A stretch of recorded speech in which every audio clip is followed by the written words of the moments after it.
These days it feels like every ride is being watched. Dash cams, helmet cams, speed cameras, noise cameras, technology is becoming a bigger part of riding than ever before. Some people say it makes our roads safer, others think it takes away some of the freedom that motorcycling has always been about. So today Rob and I are sitting down for a chat about how all of this is changing the way we ride, where the cameras always tell the whole story and where we think the balance should be. We're not here to tell you who's right or wrong, we're just sharing our thoughts and experiences. By the end of the video, let us know what you think in the comments. Have cameras and constant monitoring changed the way you ride, or do you think it's all for the better? Let's get into it.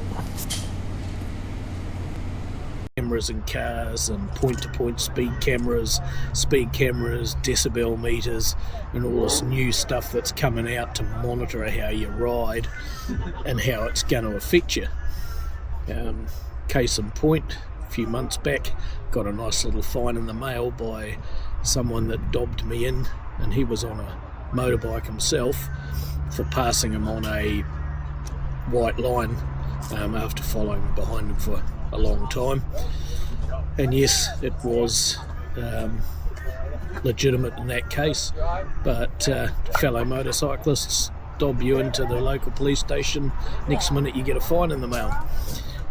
And just thinking about everyone's comments and whether that affects how you ride. So is that likely to affect how you'd ride, Rob, nowadays? Well, let's just say I considered an overtake on a double white line today, but I didn't do it because you just don't know if someone's going to be filming you. Not that I really like to do that, but obviously in that scenario, for a bit of context, we're following a guy with a horse trailer's 100k zone, and he's probably doing about 75. Could have easily moved over, but just for kilometre after kilometre after kilometre, he's just dawdling along. So not really many opportunities to overtake. But yeah, I definitely didn't do that because of cameras. Yeah. Me.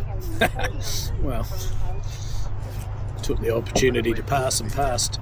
But even with point-to-points and that now, you're getting to that stage where you've got to monitor everything so much it takes away some of the physical enjoyment of the actual ride, because you're spending so much time trying to look at speedos. All of you Harley riders that have got speedos on your tank know how hard it is to see them at the best of times. Well, the good thing is we can't go that fast, so we're never speeding. Well, yeah, it doesn't take much to go. It just sounds like we are. Yeah. And that'll be your next point, is that now they're bringing out decibel meters to monitor your noise out your exhaust, and whether they'll fine you for that as well now. So, oh yeah, that's probably going to be a big concern, I reckon. And I mean, we ride Harleys, but I think there's a lot of bikes out there that will be excessively loud, regardless of Harley or other sports bikes and stuff. There's not a lot of people out there with bikes of any kind that don't modify their exhaust system to a more open exhaust. So I think we'd find that just about 90% of all bikes on the road would be outside the decibel rating for their particular bikes. So it opens up to being done for that. It's definitely going to spoil the enjoyment of the ride, especially if you start getting fines in the mail after you've been on a ride. Well, that's the problem. You never know it's coming, and like in the case of the one I got, yes, you could take it to court, but like the lawyer said to me, because there were some extenuating circumstances of what led up to it before the video caught us, which technically, even though we spoke to a guy that does criminal law, said that should be enough to get you off, it doesn't guarantee it. And if you haven't got your own video footage, it makes it a grey area. So depending on who you get on the day, whether you get let off it or not. But if you don't get let off it, you've still got the existing fine, and then all the court costs and that for the other person to have to come in and that sort of thing, they can add that to it. So you jump from a $660 odd fine to could be a couple of $1,000. In the end, is it worth it? Pretty much you decide it's not worth the hassle, and you end up paying it and getting your points. So that's sort of ruins your day 3 weeks after the event. What we probably need is some sort of, not that we would actually do this ourselves, but some way to hide your number plate. Well, funnily enough, they have started popping up on your Facebook feed, the blackout plates where you put them on and press the button, it blacks out.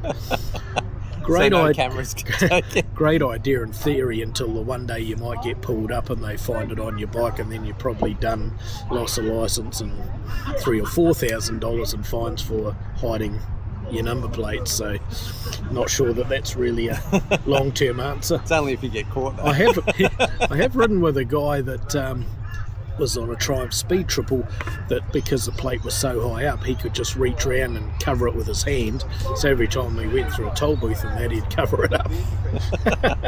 So, well, that's kind of but look, people are probably going to do stuff like that when they're constantly getting pinged by cameras or this or that. So it's just, I don't know, I think people are going to try to do whatever they can to avoid it when it starts happening quite frequently.